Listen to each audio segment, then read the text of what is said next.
Don't feed him mashed potatoes. Here's a bit of context. I have always, and probably always will, hate potatoes, especially mashed potatoes. Every time I smell them or get too close to them, I get very nauseous. When I was about 3 or 4, I went to daycare since both of my parents worked, and my brothers all went to school. When you fill out the papers to get your child into daycare, you have to list certain foods that they can't eat, and the reasons for it. Well, my parents, having begrudgingly dealt with my potato problem before, wrote down that I was not to be fed potatoes because I can't keep them down.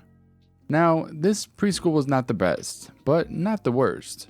The caretakers probably shouldn't have been hired in the first place, and many issues occurred before they closed. Nothing too serious. The people who brought out our food apparently disregarded my potato problem and served them to me anyway. Since I knew I didn't like them, I just didn't eat them. However, they had a strict eat everything on your plate policy. I told them, as well as a 4-year-old can, that I'd throw up if I ate them, but they didn't believe me and made me sit there until I ate them. It lasted about 15 minutes before I caved. Sure enough, being the goody two-shoes I was, and also wanting them to actually believe me, I took about half a spoonful of mashed potatoes and ate it. About 3 seconds later, I vomited all over my table, myself, the floor, and the shoes of one of the staff.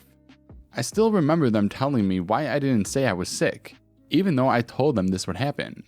They also made me clean it up and miss our outside playtime. They called my parents and told them what happened. Of course, my parents told them to look at my file, and sure enough, "Do not feed him mashed potatoes" was written there. I was picked up and spent the rest of the day at home, not before my dad had a very strong talk with the head chef and owner. Sadly, this happened 3 more times before my parents threatened to take some sort of legal action. Like I said, they closed about 2 years after I went to public school. As I'm just a stupid nurse, I'll let you handle the respirator, doctor. A little background. This happened while I was working at a major Northern European university hospital. I'm an ICU nurse with some experience in treatments of patients with respiratory and cardiac distress. The ICU I work at specializes in thoracosurgery, everything that's in the chest, and cardiology. There are big differences in how complicated it is to treat our patients, since this is a fairly diverse group.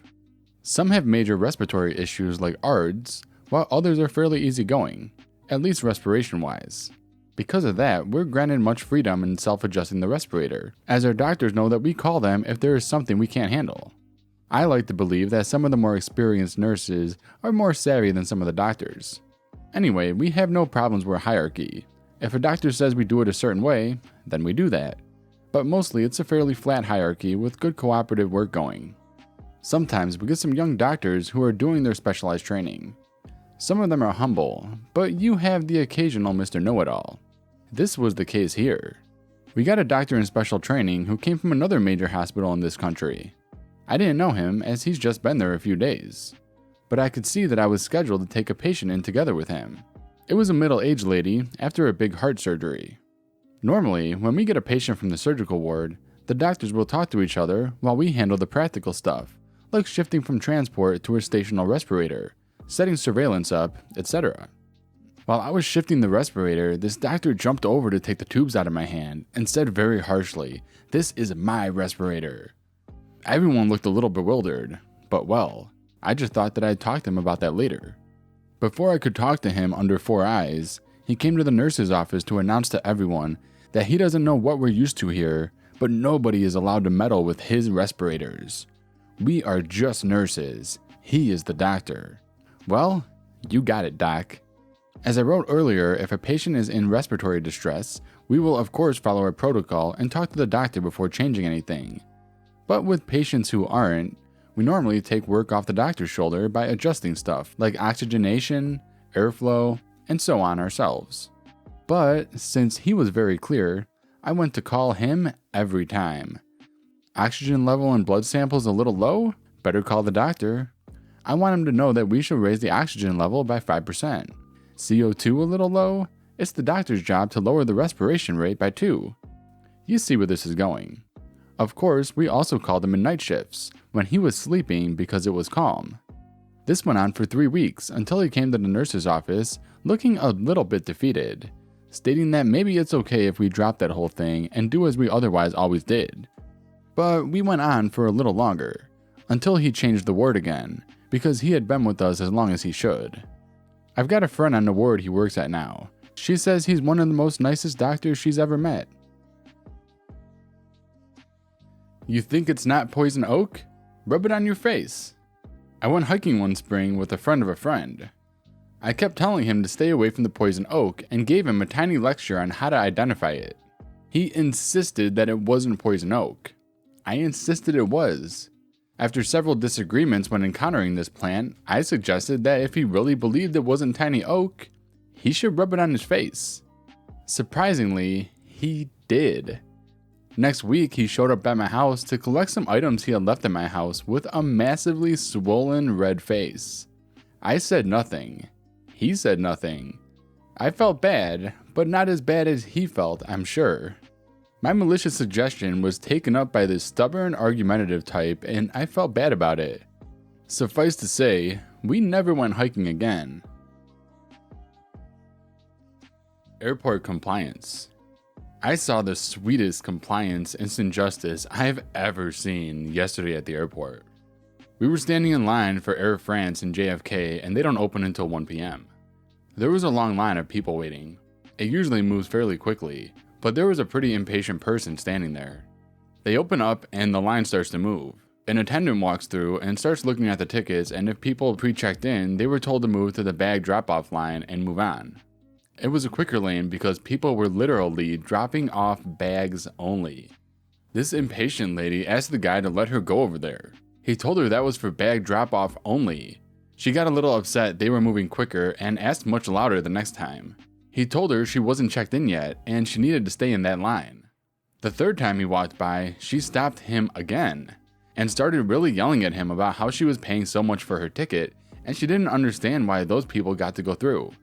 I don't know if the gate ticket person understood what was going on, but I heard the guy say to her, "Fine, you're going to be told to go out and check in, and you'll be in the back of the line, but if you insist and it means that much to you, go in that line." She looked triumphant as she stood there with her bags, and then she got to the front and the check-in attendant looked at her passport and told her she wasn't checked in yet and she needed to go stand in the line for check-in. She was very upset and started yelling. Security showed up and walked her out of line. After talking to her, she agreed to get in line. They made her get in the very back. Sometimes it's better to just give them what they want. I love to cook, and my husband loves to eat. Win-win, right? Top it off with the fact that I like to serve him his meal while he gets to relax. It's just how I was raised, so I'm fine with it. So, one day I was making homemade ice cream. I'm loving its texture, its flavor, its everything. Husband walks by and sees me eating, so he says, "I'll have some ice cream," then sits his butt down in the living room. He was right fudging there. I was pissed. He was so lazy. He wanted me to serve him when he already has to walk past the kitchen, where I stood eating out of the container like the fatty I am, to get to the living room. Cue malicious compliance. I grab a bowl and fill it up. I call out, "You want toppings?" He yells back, "Hell yeah, I want toppings." He's not being mean. He's just excited. I'm preparing this bowl of ice cream and everything he loves. Chocolate syrup, caramel drizzle, homemade whipped cream, maraschino cherry, crushed up peanuts, hell, even a sliced up banana to turn it into an amazing banana split.